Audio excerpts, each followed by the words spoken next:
La deuxième commande, il s'agit de la commande contour.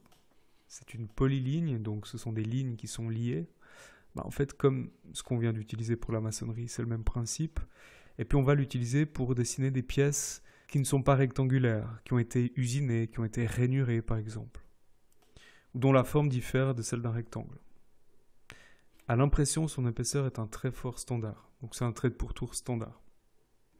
Donc là, ce que je vous propose, c'est de créer ce triangle à l'aide de ces informations. Donc on va suivre là aussi les instructions. Dans la palette outils, cliquez sur la commande contour, cliquez sur la croix rose, donc toujours au centre de celle-ci. Et puis ensuite, pour définir un angle, on va taper sur la commande plus petit que. Et puis ensuite, on va définir l'angle, là en l'occurrence 45. Et puis on valide par Enter. Donc là, on est déjà parti pour créer une ligne à 45 degrés par rapport à l'axe des X.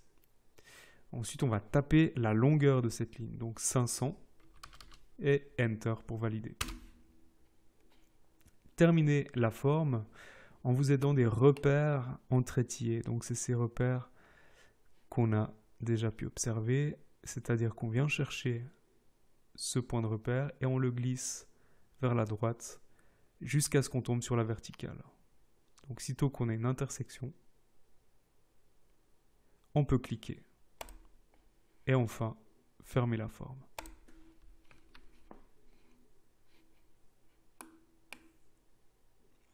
Vous pouvez ensuite placer une cote alignée de 500. C'est ce que j'évoquais dans l'introduction. À chaque fois que vous avez un petit triangle, vous pouvez aller chercher une alternative de la commande. Là, prenons cote alignée. On viendra chercher l'extrémité, la deuxième extrémité, et puis on pourra la placer. Là, on peut même définir une mesure à 100 mm, Enter. Et puis là, vous avez une cote qui est placée à 100 mm de l'objet. On peut le faire à l'œil aussi, hein, bien sûr. Je peux le refaire. Je clique ici sur l'extrémité basse, l'extrémité haute, et je tire. Et à l'œil, je peux la placer comme celle-ci, à cette distance, qui est supérieure à 100 mm. Et puis une cote d'angle de 45 degrés. Là aussi, on vient chercher une autre option. Ici, vous avez une cote angulaire. Et puis, en cliquant sur cette droite à 45 degrés, sur la droite horizontale, vous obtenez votre angle. Et puis maintenant, il faut aussi le placer à une distance qui convienne. Donc, on peut aussi se baser sur ce modèle.